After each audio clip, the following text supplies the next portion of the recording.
I'm Mark Riepe. I head up the Schwab Center for Financial Research, and this is Financial Decoder, an original podcast from Charles Schwab. It's a show about financial decision-making and the cognitive and emotional biases that can cloud our judgment.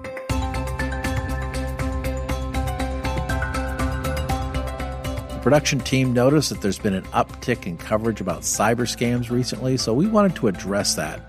Unless you live completely off the grid, in which case you're probably not listening to this right now anyway, you're a potential victim, so it's important to learn about this topic.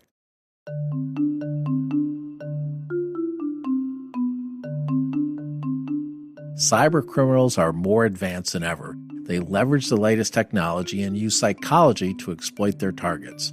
And even the financially savvy among us are not immune. Here are some statistics. In 2023, cybercrime cost victims $12.5 billion. That's up 21% from 2022 and more than 198% from 2020. This has become a bigger issue because criminals have more methods at their fingertips, like AI, hacked passwords, and the dark web. They're also using more soft skills to lure their victims.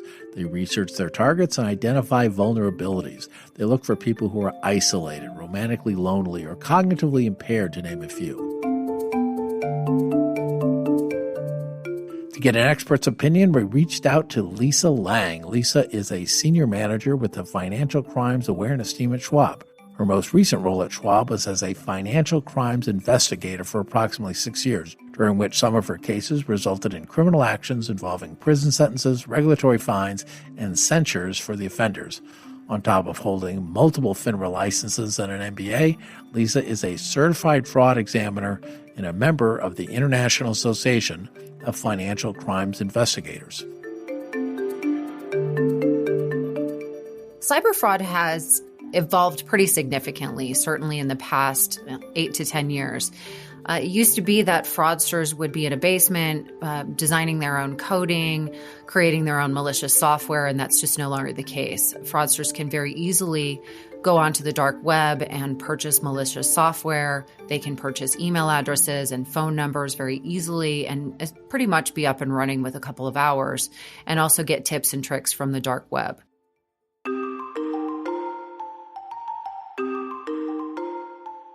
As I mentioned in the intro to every episode, this podcast looks at psychological biases, and so do cyber criminals. The tactics are moving towards more of a scam-based interaction where they can prey on people's fears, they can pull on people's heartstrings to get them to engage in discussions and then actively manipulate them. First is the overconfidence bias. This bias is the one where we think we know more than we do. Basically, if you think you're too smart to be scammed, the overconfidence bias makes you vulnerable because you may not take the necessary precautions. The second that they use against you is the authority bias. This one is where we tend to attribute greater accuracy to the opinion of an authority figure. We tend to trust an authority figure, such as a financial institution. Scammers impersonate them and convince their victims to hand over money and sensitive information. The third is the scarcity bias. This is where we believe that something we want or value is in short supply. Scammers pressure their victims with time-sensitive offers. The goal is to make the victim make a quick decision without researching or thoroughly questioning the situation. Finally, number 4 is the reciprocity bias. This is where someone gives you something for free. We then feel obligated to give them something in return. For cyber criminals, that something is often personal information. That's not an exhaustive list by any means, but those 4 are good to keep in mind. Fraudsters know that financial institutions are running algorithms and logarithms to look for things like suspicious logins or suspicious or out-of-pattern transactions. So they are more and more often contacting victims to try to get them essentially to do their dirty work for them.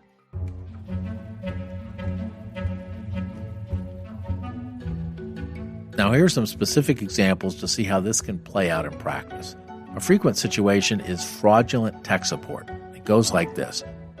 So fraudulent tech support really is concerning because organizations like Google and Microsoft are being impersonated, but also financial institution personnel are being impersonated. So for example, I may receive a text message on my cell phone that appears to be with a financial institution that I do business with. It may say that there's a fraud alert on my account, or there is some concerning activity and I should call someone back or click on a link. When I do those things, I'm then engaging with someone that I don't know that is a fraudster who's going to try to access my computer remotely. They may ask me to get into my financial accounts. Meanwhile, they're capturing my keystrokes with my user IDs and passwords. They may be running sessions in the background that I can't see where they're moving money out of my accounts. So how do you fight this? First of all, never ever give remote access to someone who contacted you. Second, never call the phone number they give you. A legit firm is likely to have a publicly listed phone number from an official company website. And third, be skeptical of tech support that you didn't ask for.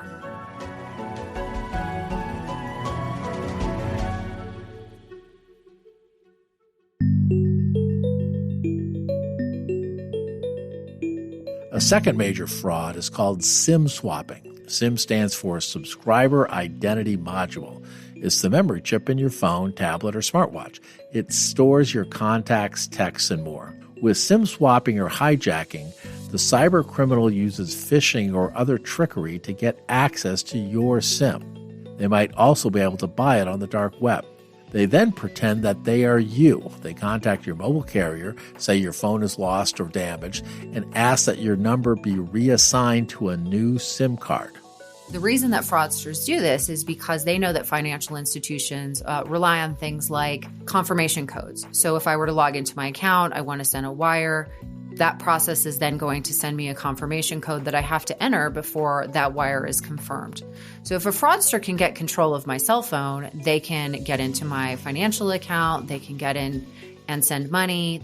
Then they reset the passwords for banking, email, social media, and your other online accounts. It can take months to rectify the damage and regain control of your accounts and your identity. The frightening part about SIM swapping is that people generally don't know when it's occurred. So they all of a sudden are not getting as many text messages or phone calls as they typically do, and they just think it's kind of odd until perhaps someone reaches out to them and suggests in another communication method that there's something going on with their cell phone. Here are some steps to take that will help.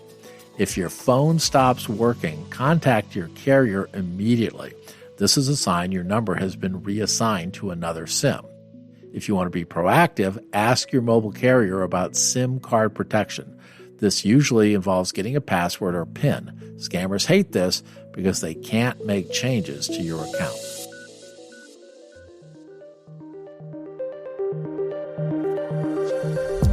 Okay, here's another scam that's in the news lately because it preys upon victims of natural disasters. As I record this, people are still dealing with the aftermath of the devastating fires in Los Angeles, but fires are just one type of natural disaster. Hurricanes, floods, tornadoes, earthquakes, blizzards, droughts, those are just a few examples of the disasters that can set the stage for crooks to prey upon people who are already victims.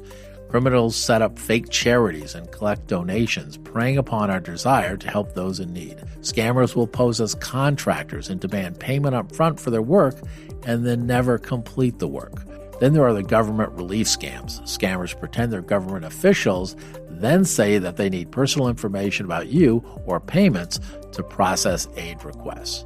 To protect yourself, be sure to verify the credentials of anyone who asks for personal information or money. This applies if you're a victim of a natural disaster or if you want to make a donation to a charitable organization.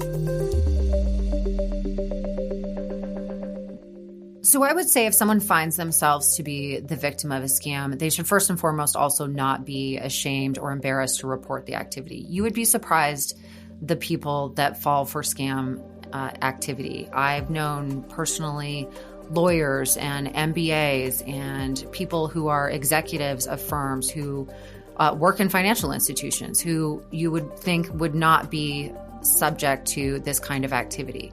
It is across the board. And while our older population is largely targets for this type of information due to their accumulated wealth and potential for onset of diminished capacity, But all age groups, demographics, and genders are really targets at this point. So, for example, we are seeing romance scam victims as young as 19 years old at this point. And individuals in their 30s and 40s are becoming victims of investment scams involving exceptionally large losses.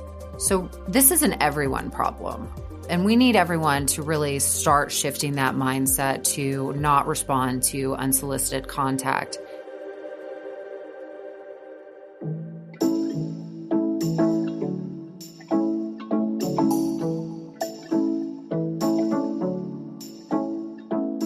This has been a grim episode, but ignoring the risk won't make it go away. Always be skeptical when you get an unsolicited communication. Always enable multi-factor authentication. Use strong, unique passwords. Stay educated on scam practices. And if you're feeling pressured to act quickly, just stop. Nothing is ever that urgent. And if it really is something that someone is interested in, take 5 minutes and do some research. Contact someone that you trust who might not be in that emotional state of mind when you're initially contacted to get a second opinion, whether that's your financial consultant, whether that's a family member or a friend or someone that's not directly involved in those discussions. Finally, be careful about what you put on social media. Take a good look at how much information you're sharing online, not only about yourselves, but about people that you know, because that can often be an entry for a fraudster to do research on you, as well as your friends and family members to potentially scam them as well.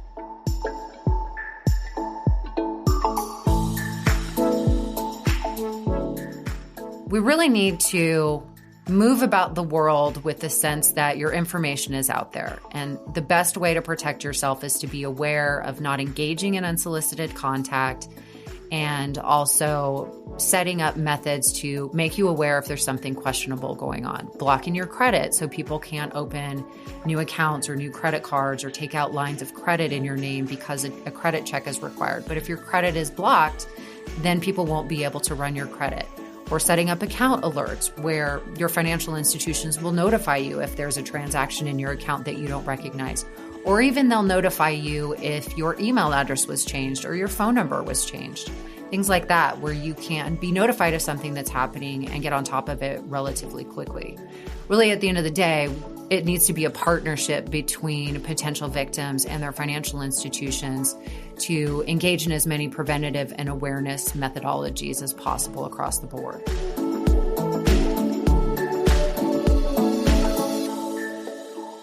If you want to learn more, we also have some resources on Schwab.com, which we'll list in the show notes. And if you want to go to Schwab.com right now, feel free to do so and search for the term fraud prevention. The IRS website and the SEC also have information on identity theft, phishing, and tax scams. That's it for this mini-sode. Thanks for listening. I'll be back in a couple weeks with another show. In the meantime, if you'd like to hear more from me, you can follow me on my LinkedIn page or at X at Mark Riepe. That's MarkRiepe. And if you like the show, we'd be grateful for a rating or review on Apple Podcasts or comment on the show if you listen to it via Spotify. We always like new listeners, and if you know someone who might like the show, please tell them about it and how they can follow us for free in their favorite podcasting app. Personal recommendations are especially effective. For important disclosures, see the show notes and schwab.com/financial decoder.